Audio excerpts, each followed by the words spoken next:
Hey guys, Dr. Cole here with today's 2-Minute Tuesday. So this month we're talking about immunity.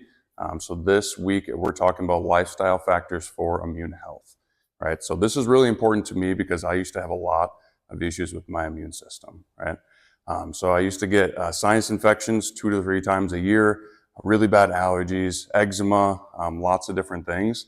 And now I have very little of any of those things. I haven't had a sinus infection in years. Hadn't had to take antibiotics or anything like that in a really long time. And a lot of it is because of these lifestyle factors for immune health. Because 70% of the immune system is actually in the gut, which is pretty crazy. So our gut's made of trillions and trillions of little tiny bacteria that are basically made of how we treat our body, aka lifestyle factors, right? So nutrition's a really big part of it, exercise, sleep, and also limiting the amount of toxic exposure we have in our body, right? So toxic exposure meaning making sure that we're taking in clean water, so we don't have different chemicals and things that we're putting into our body through our water, as well as making sure that we're not putting chemicals on our skin. So lots of lotions and other things that we're putting on our skin.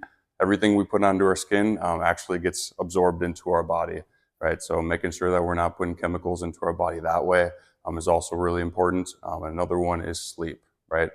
So we need to make sure that we're recovering every single night so our body is able to fight off the pathogens when it comes into our body.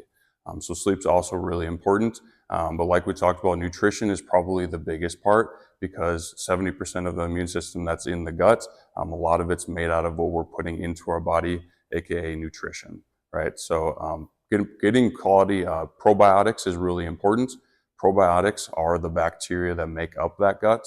And then prebiotics, which is what the probiotics eat in the gut. So every time that we're eating for two. We're eating for us and we're eating for the bacteria in our gut to make sure that we're having that good immune health.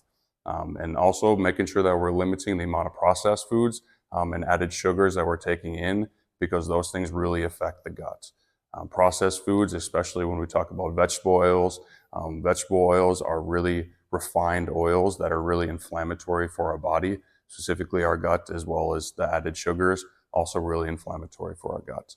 So decreasing the amount of those as much as possible, adding in the probiotic foods like Greek yogurts and anything that's fermented, so sourdough, sauerkraut, things like that are also really good for the gut, as well as making sure that we're getting in quality supplements, which we'll talk about more next week. But those are kind of a lot of different things that help with our immune system through lifestyle factors. If you're someone that has lots of issues with your immune system, you're getting sick lots, just like I used to, making sure that you're asking us docs as well as nutritionists and anybody else in the office here how we can help because a lot of it is related to lifestyle, like we talked about. So we'll see you guys soon in the office.